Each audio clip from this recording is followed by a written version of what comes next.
Halo is a story about the indomitable human spirit, about how we, as a species, can triumph against impossible odds. It's about how one person can inspire hope in those around them, and how a necessary sacrifice can help secure a future for all of us. No, I'm not talking about Noble Six or even Master Chief, I'm talking about Sergeant Johnson. Originally, Johnson was just another expendable Marine.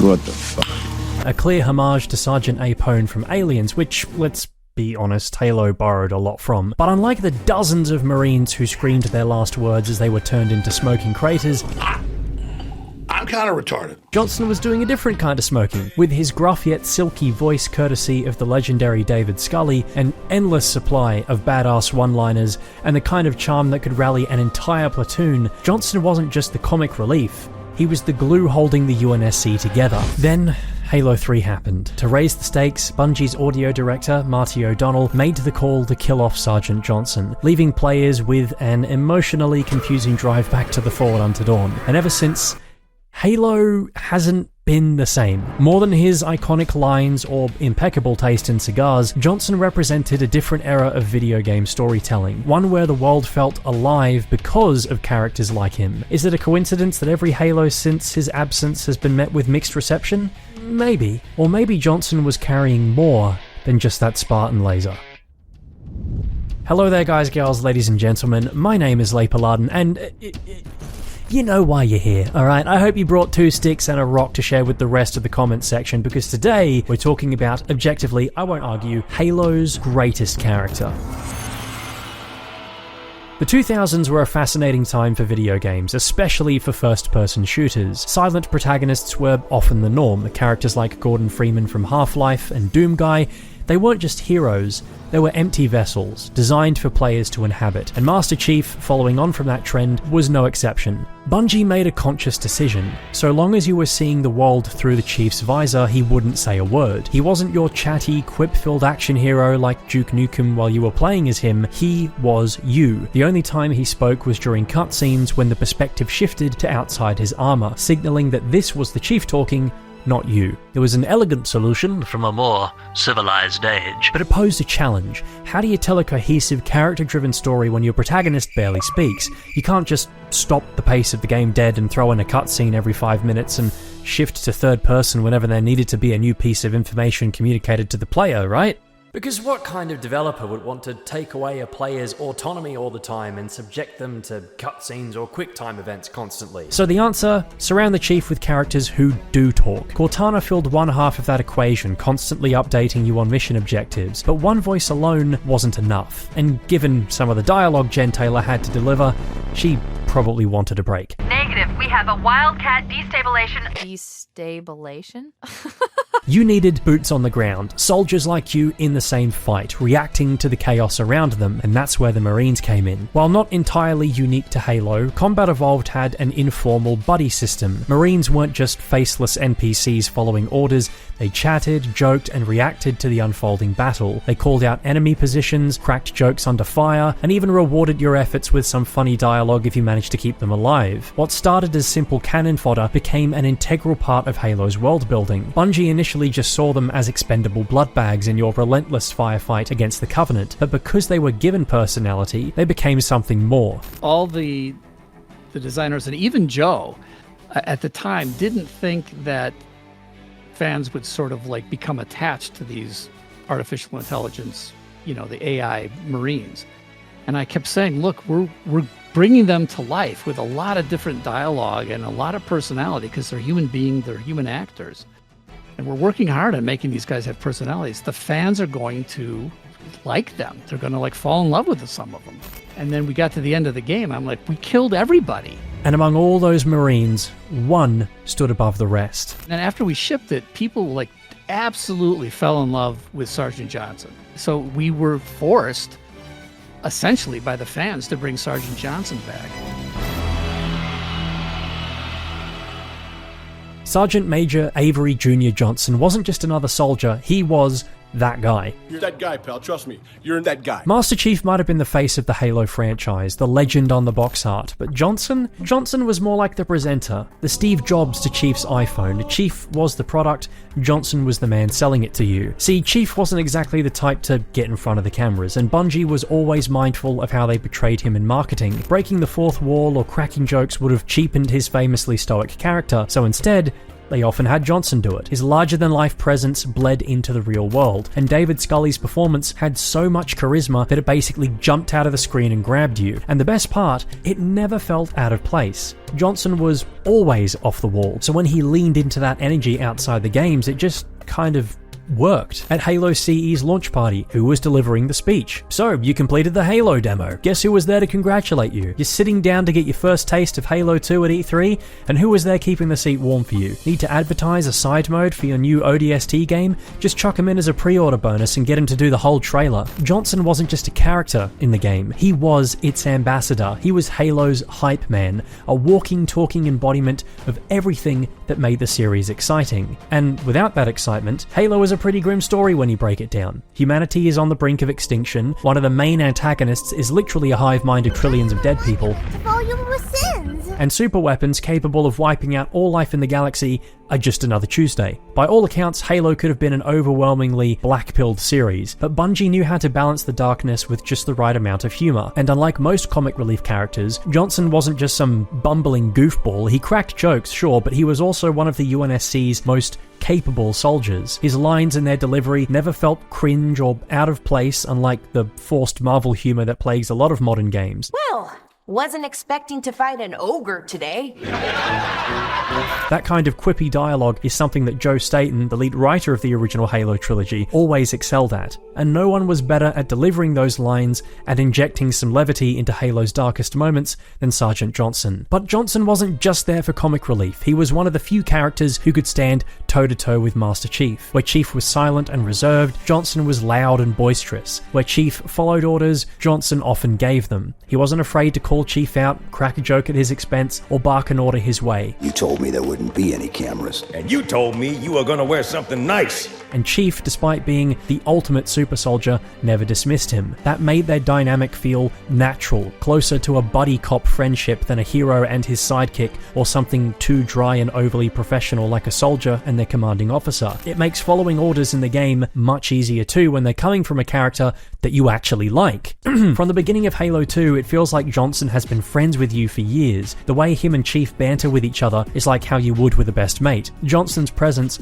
was crucial because he kept Chief from feeling like too much of a detached, emotionless machine. He gave Chief someone to bounce off of in cutscenes, even if it was just in a subtle nod or a moment of shared understanding, especially in Halo 3 where Cortana, Chief's usual foil, was absent for most of the game. One of the best things about Johnson is also how he strengthens the characters around him. He's not just a great character in his own right, he makes others more compelling by the way he interacts with them. Take Miranda Keyes' death. It's often criticized for being abrupt, even reckless, but what makes it hit so hard isn't just the moment itself or the incredible choice of music, it's who's there to witness it. Johnson's reaction carries the weight of more than just that scene. It's tied to everything he's endured in the Halo trilogy up until that point. You know, your father never asked me for help either.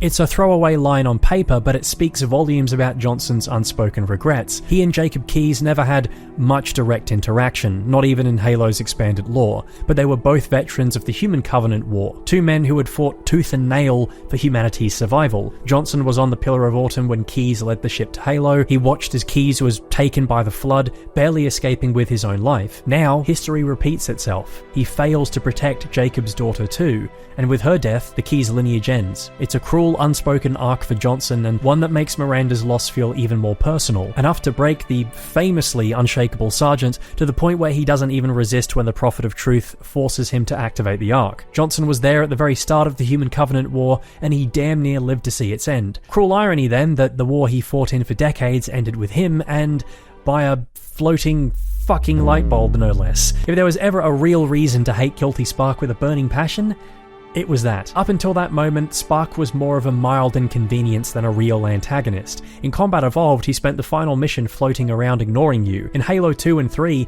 he was a reluctant ally guiding you through missions, but having him kill Johnson? That was the push players needed to hate his guts, or whatever passed for guts inside that glowing testicle. And worse, it made you regret ever trusting him. In some ways, Johnson's death feels like it's on you. The one time Chief turns his back on Spark and he takes out one of his only friends. Not to mention those final words, no doubt they were echoing in Chief's head throughout Halo 4, and they make that game's campaign better because of them. Don't let her go. Don't ever let her go. We interrupt your regularly scheduled program with an important message from the United Nations Space Command. All right, you greenhorns, listen up. You ever find yourself deep in enemy territory, low on ammo, with an overturned warthog your only cover, and saying to yourself, I could really do with some backup? Well, do I have good news for you.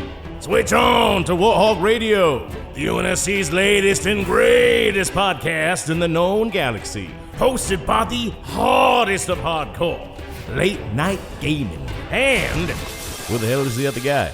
Le Pilotin? God damn!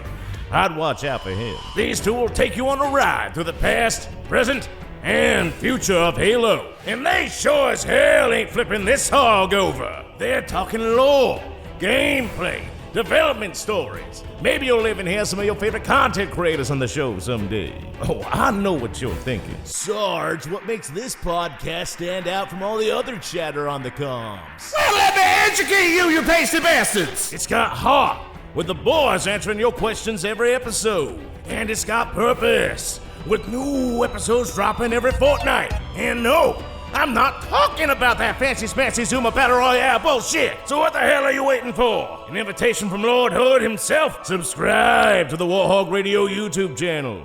Heck, subscribe twice. That's an order, soldier.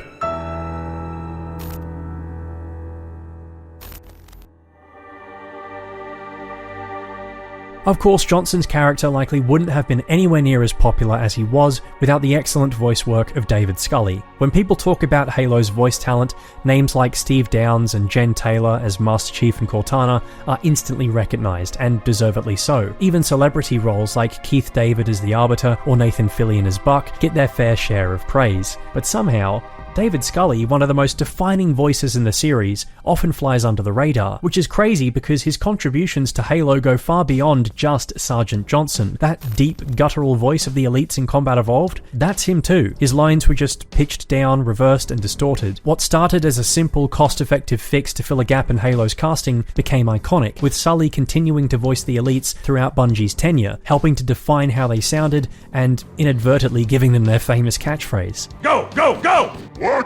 Scully has a long and varied voice acting career, from minor roles in Left 4 Dead 2 to voicing at least 7 different characters in Dota 2, and while I'm now just realizing that those are both Valve games, trust me, his resume is far more extensive than that. But after 2013, he seemingly vanished from the industry. As a member of the Screen Actors Guild, he stepped back during the 2016 to 2017 video game voice actor strikes, which meant he didn't return to voice Johnson in Halo Wars 2. Easily the most disappointing thing to happen in 2017, which is saying something. And that's a damn shame, because Scully's range is extraordinary. Each of his Dota 2 characters sound completely distinct. Since then, he's been completely off the radar. There are plenty of online threads dedicated to tracking down what happened to him, but so far, there's been no solid leads. Wherever David is, I hope he's living it up on a beach somewhere, sipping pina coladas with all that Valve money, earning interest in a high-yield savings account, and still managing to charm Angela Bassi. Halo 4, I get a woman. Angela Bassett will be on board Halo 4.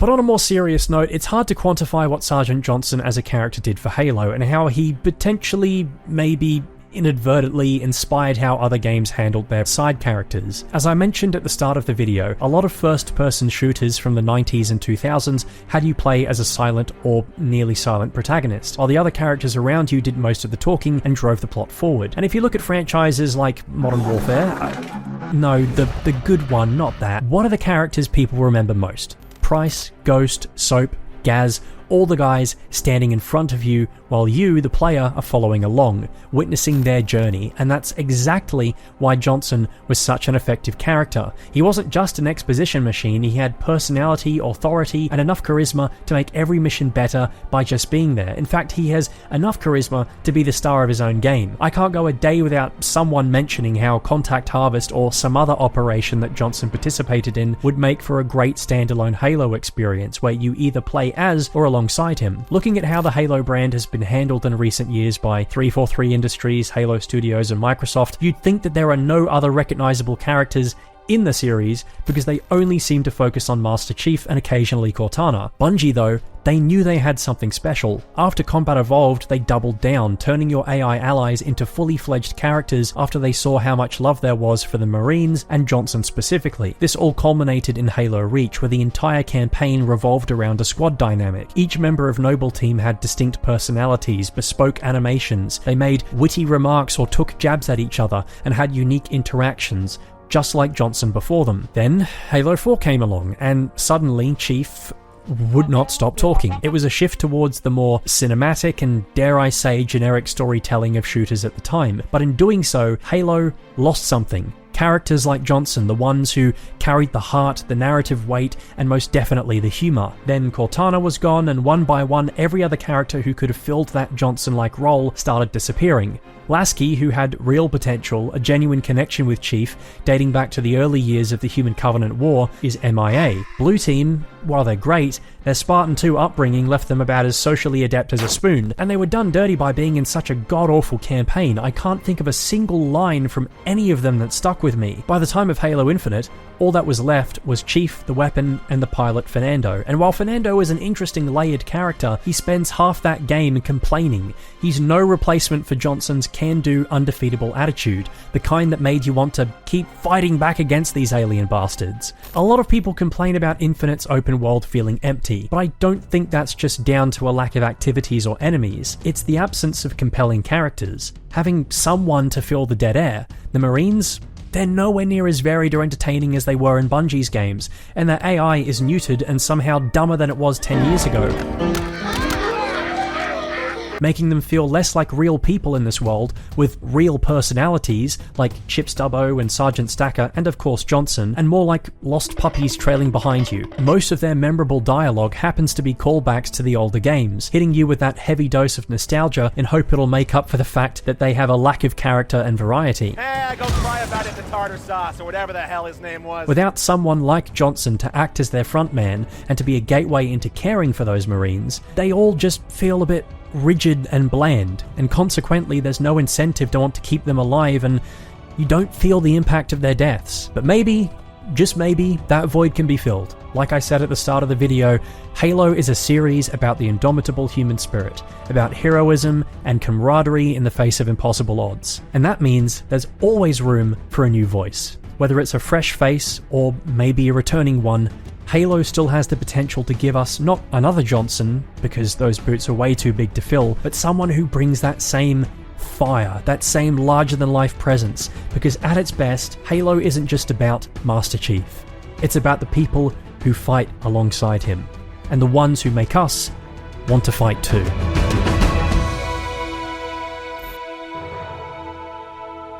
Subscribe to the Le Paladin YouTube channel. You wouldn't? You're way too scared.